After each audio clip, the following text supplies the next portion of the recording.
Good morning, student. Myself, Kishan Kumar Nirvan from Government Polytechnic College, Chittorgarh, lecturer in Mechanical Engineering Department. Last lectures में हमने discuss किया था कि जब कोई सिंगल मास किसी शाफ्ट के साथ रोटेट होता है तो उसे किस तरीके से बाय सिंगल काउंटर मास की सहायता से बैलेंस करते हैं, या सिंगल मास को दो मास काउंटर मास की सहायता से किस तरीके से हम बैलेंसिंग करते हैं। आज हम डिस्कस करेंगे balancing of several masses rotating in the same plane.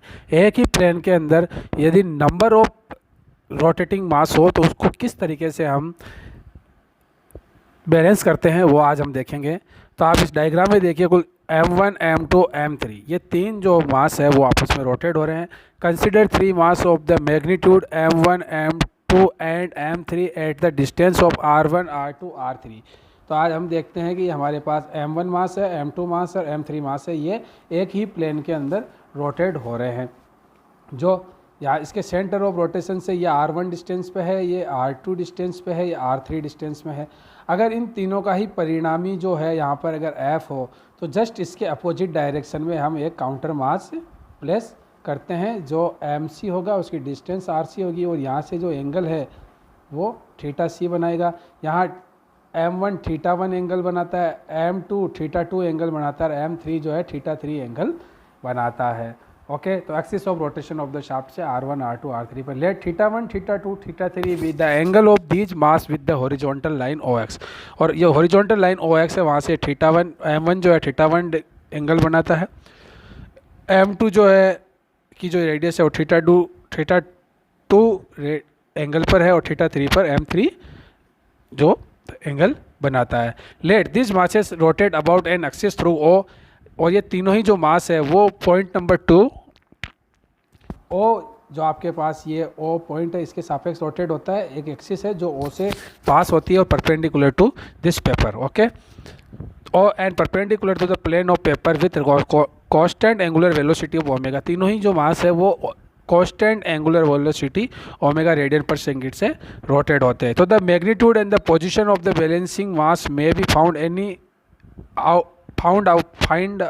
Found out analytical and graphical. तो इसको दो तरीके से हम फाइंड आउट कर सकते हैं।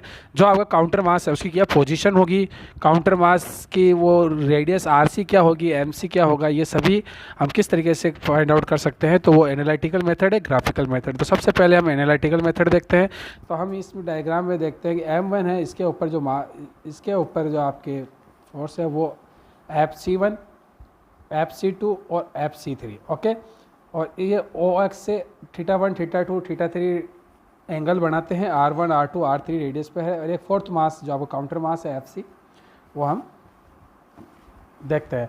तो first calculate all the centrifugal mass. सभी सेंट्रीफ्यूगल मास है उनको हम कैलकुलेट करते हैं। m1 FC1 होगा m1 R1 omega square, FC2 होगा m2 R2 ओमेगा स्क्वायर, क्योंकि जो सेंट्रीफ्यूगल मास होता है वो mr ओमेगा स्क्वायर होता है। ठीक है, तो FC3 होगा m3 R3 omega square, FC होगा MC RC ओमेगा स्क्वायर। तो resolve this centrifugal masses into horizontal and vertical directions. तो OX और वो डायरेक्शन में इनको हम रिजॉल्व करते हैं। तो हॉरिजॉन्टल का जो आपके है वो होगा m1 R1 omega square cos theta 1, m2 R2 omega square cos theta 2 plus m3 R3 omega square cos theta 3।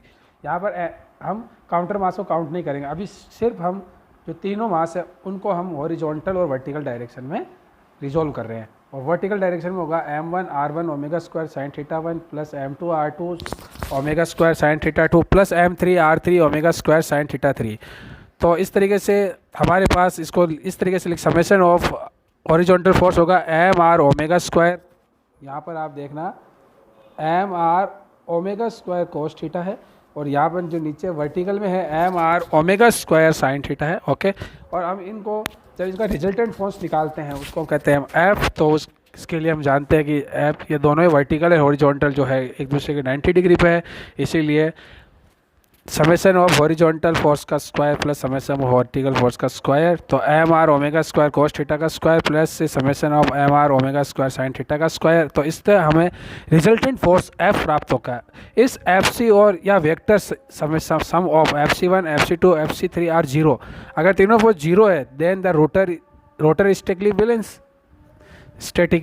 Balance है। अगर तीनों ही फोर्स का जो परिणामी है F है अगर वो 0 आता है, इसका मतलब है कि ये सभी आपस में क्या है, इक्वल है, बराबर है, 0 है।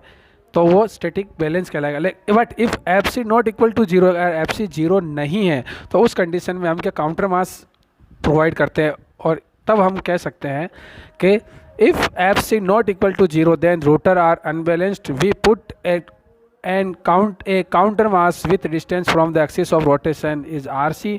तो F plus F C equal to zero. तो एफ क्या है, summation of M R omega square cos theta plus horizontal direction देख रहे हैं तो M C R C omega square cos theta C equal to zero, equation number 1।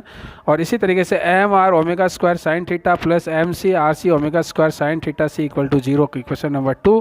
तो हम क्या करते हैं, M C R C omega square cos theta theta C equal to minus summation of M R omega square cos theta 3, equation number M C R C omega square sine theta C equal to minus sigma M R omega square sine theta समीकरण में। तो omega square से omega square यहाँ पे cut हो जाएगा। तो हम जब समीकरण 3 और 4 को मल्टीप्लाई करते हैं तो cos square theta plus sine square theta का जो टर्म्स है वो तो 1 हो जाता है, इसलिए M C R C equal to होता है अंडर रूट में summation of M R cos theta का square plus summation M R sine theta का स्क्वायर। इससे हमें एम सी आर सी की वैल्यू प्राप्त होती है। आपको या तो एम सी या आर सी दिया हुआ होगा, उससे हम किसी भी एम सी आर सी की वैल्यू फाइंड आउट कर लेंगे। अगर आर सी दिया होगा तो हमें एम सी की वैल्यू फाइंड आउट होगी, अगर एम सी दिया होगा तो आर सी की वैल्यू इससे फाइंड आउट हो जाएगी। उसके बाद हम देखते हैं कि इसकी जो काउंटर मास उसकी पोजीशन क्या होगी। तो वो समीकरण 3 में 4 में 3 का भाग देने पर tan theta C equal to होगा minus summation of M R sine theta plus upon minus summation M R cos theta.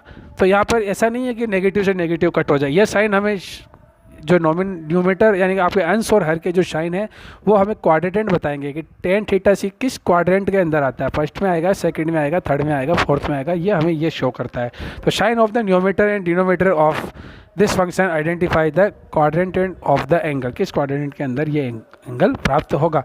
उसके बाद देखते हैं हम ग्राफिकल मेथड। तो हमें ग्राफिकल मेथड के अंदर इस हम जानते हैं कि सभी में ओमेगा जो है कांस्टेंट है, इसलिए इस टर्म को हम छोड़ देते हैं और सबसे पहले हम फाइंड आउट करेंगे M1 R1, M2 R2 और M3 R3।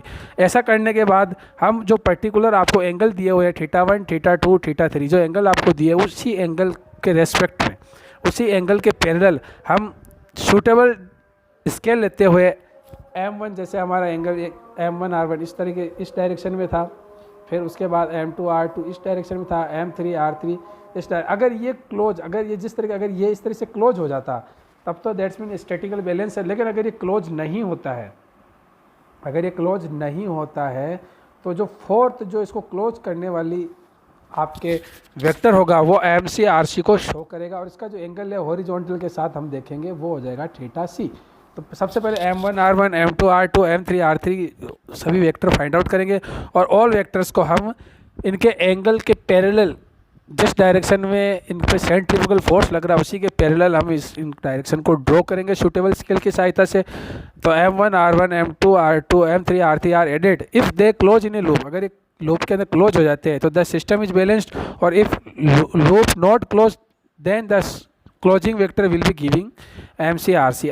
और इस direction identify the angular position of the counter mass relative to the other masses. तो हम इस तरीके से इनके एंगुलर मास की जो पोजीशन है, काउंटर मास की जो पोजीशन है वो भी हम फाइंड आउट कर सकते हैं। इस पे बेस्ट न्यूमेरिकल प्रॉब्लम्स हम नेक्स्ट लेक्चर में सॉल्व करेंगे, तब इसको और बेटर अंडरस्टैंड कर पाएंगे। Thank you so much students.